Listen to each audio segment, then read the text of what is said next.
Hello friends, welcome back to my channel. இன்றைக்கி நம்ம கிச்சனில் பார்க்க போகிறது நாட்டுக்கோழி குழம்பு தாங்க பார்க்க போகிறோம். இது ரொம்ப ஈஸியான மெத்தடில் தான் செய்ய போகிறோம். இது பிகினர்ஸ் கூட டக்குன்னு செஞ்சிடலாம். டேஸ்ட்டும் இதில் அட்டகாசமாக இருக்கும்.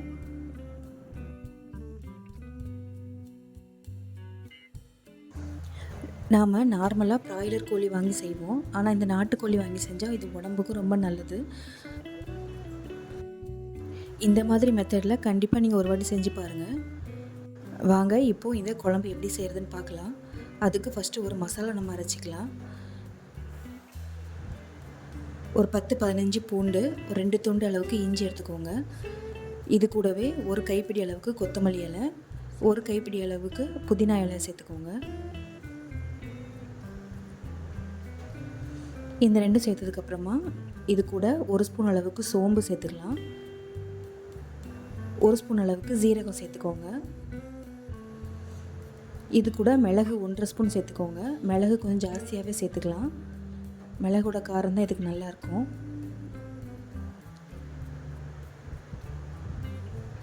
இப்போ மிளகும் சேர்த்தாச்சு. இப்போ இதை அரைக்கிறதுக்கு தேவையான அளவு தண்ணி ஊற்றி இது நல்லா நைஸாக அரைச்சி எடுத்துக்கலாம்.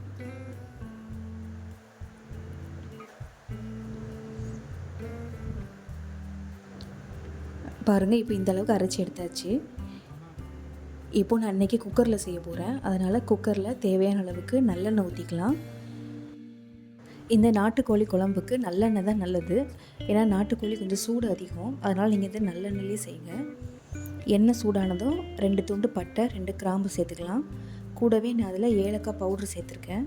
உங்கள்கிட்ட முழு ஏலக்காய் இருந்தாலும் அதில் 2 சேர்த்துக்கோங்க. சேர்த்துட்டு இதுக்கு தேவையான அளவு வெங்காயம் சேர்த்துக்கலாம். சின்ன வெங்காயமும் பெரிய வெங்காயமும் சரிசமமாக எடுத்துக்கோங்க. எடுத்துகிட்டு இதை நல்லா வதக்கி விடுங்க. வெங்காயம் நல்லா வதங்கி வரணும்.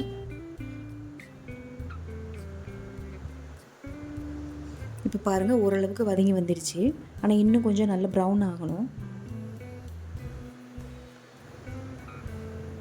இப்போ போதுமான அளவுக்கு வெங்காயம் வதங்கிடுச்சு. இப்போ இது கூட தேவையான அளவு தக்காளி சேர்த்துக்கலாம். நான் இன்றைக்கி இதுக்கு 3 தக்காளி சேர்த்துருக்கேன்.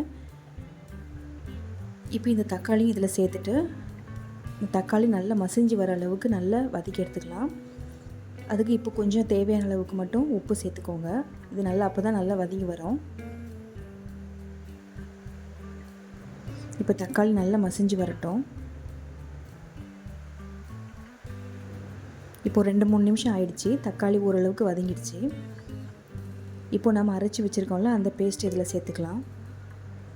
இதில் நம்ம தனியாக இஞ்சி பூண்டு பேஸ்ட் எதுவும் சேர்க்க வேண்டாம். நம்ம இந்த மசாலாலே ஏற்கனவே இஞ்சி பூண்டுலாம் சேர்த்துருக்கோம். அதனால் அதுவே போதுமானது. இப்போ இந்த மசாலாவை சேர்த்து நல்லா வதக்கி விடுங்க. புதினா, மல்லி எல்லாமே நம்ம அப்படியே பச்சையாக சேர்த்துருக்கோம். அதனால் அதோட பச்சை ஸ்மெல் வரும். அது போகிற அளவுக்கு நல்லா வதக்கி விட்டுக்கலாம்.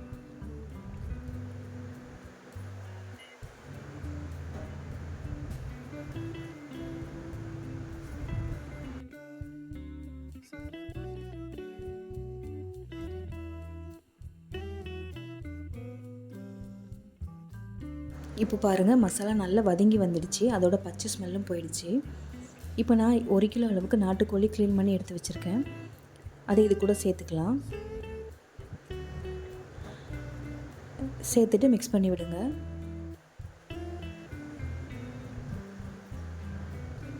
இப்போ இந்த கறி ஒரு நிமிஷம் மட்டும் வதக்கி எடுத்துக்கலாம். நம்ம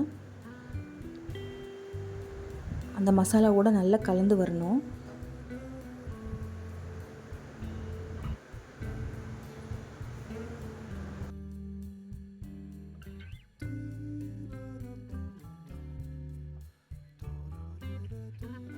இப்போ ஒரு நிமிஷம் ஆயிடுச்சு. இதுக்கப்புறம் நம்ம இந்த குழம்புக்கு தேவையான மசாலாவை சேர்த்துக்கலாம். நான் இன்றைக்கி 2 ஸ்பூன் அளவுக்கு மல்லித்தூள் சேர்த்துருக்கேன். மல்லித்தூள் தான் குழம்புக்கு ஒரு திக்னஸ் கொடுக்கும்.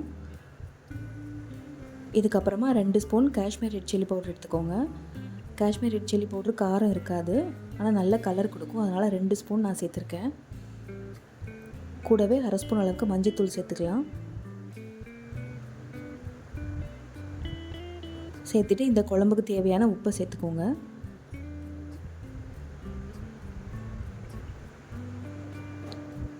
இப்போ இது எல்லாத்தையும் நம்ம சேர்ந்து கலந்து விட்டுறலாம். இந்த மசாலா எல்லாம் நல்லா கறியில் நல்லா கலந்து வரணும்.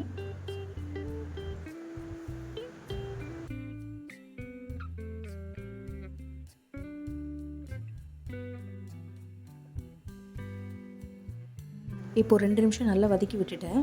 இப்போ நம்ம இந்த குழம்புக்கு தேவையான தண்ணி ஊற்றிக்கலாம். நான் மசாலா அரைச்ச மிக்ஸி ஜார்லேயே ஒரு டம்ளர் அளவுக்கு தண்ணி ஊற்றி சேர்த்துருக்கேன். எக்ஸ்ட்ரா 1 டம்ளரும் சேர்த்துருக்கேன். உங்களுக்கு குழம்பு என்ன திக்னஸில் வேணுமோ அதுக்கேற்ற மாதிரி தண்ணி ஊற்றிக்கோங்க. நான் இன்றைக்கி கொஞ்சம் தண்ணியாக தான் வைக்க போகிறேன், அதனால் 2 கப் அளவு ஊற்றிருக்கேன். நீங்கள் இதுவே கெட்டியாக வச்சிங்கன்னா ஒரு டம்ளர் மட்டும் போதும். இப்போ இதை நல்லா கலந்து விட்டுக்கலாம். இது கூட 1/2 ஸ்பூன் அளவுக்கு கரம் மசாலா சேர்த்துக்கோங்க. இதையும் ஒரு வாட்டி கலந்து விட்டுட்டு இது இப்போ நம்ம வேக வைக்கணும்.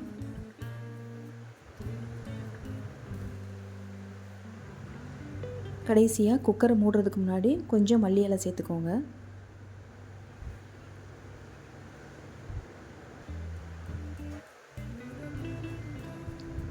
சேர்த்துட்டு இப்போ நம்ம குக்கர் மூடி போட்டு ஒரு 7லேருந்து 8 விசில் வர மாதிரி பார்த்துக்கோங்க. நான் இன்றைக்கி ஒரு 8 விசில் வச்சுட்டு 5 நிமிஷம் சிம்மில் வச்சுருந்தேன். இப்போ பாருங்கள், கறி நல்லா வெந்து வந்துடுச்சு.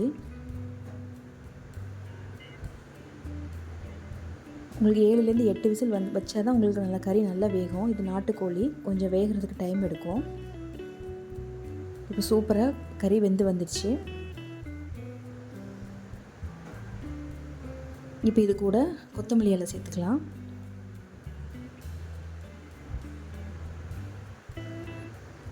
கொத்தமல்லி இலை சேர்த்துட்டு லைட்டாக மிக்ஸ் பண்ணி விட்டுட்டு ஒரு 2 கொதி வர மாதிரி அடுப்பில் வச்சுக்கோங்க.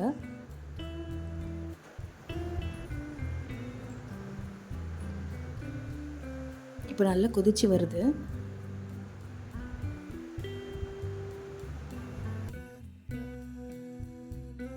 இப்போது அடுப்பை ஆஃப் பண்ணிவிடுங்க. அவ்வளோந்தாங்க, நம்மளோட சூப்பரான நாட்டுக்கோழி குழம்பு ரெடி ஆகிடுச்சு. இது கண்டிப்பாக நீங்கள் ட்ரை பண்ணி பாருங்கள். இதே மாதிரி சிக்கன் வெரைட்டி நிறைய நம்ம சேனலில் போட்டிருக்கோம், தேவைப்பட்டால் போய் பாருங்கள். மறக்காமல் என்னோடய சேனலை சப்ஸ்கிரைப் பண்ணிக்கோங்க. தேங்க்ஸ் ஃபார் வாட்சிங்.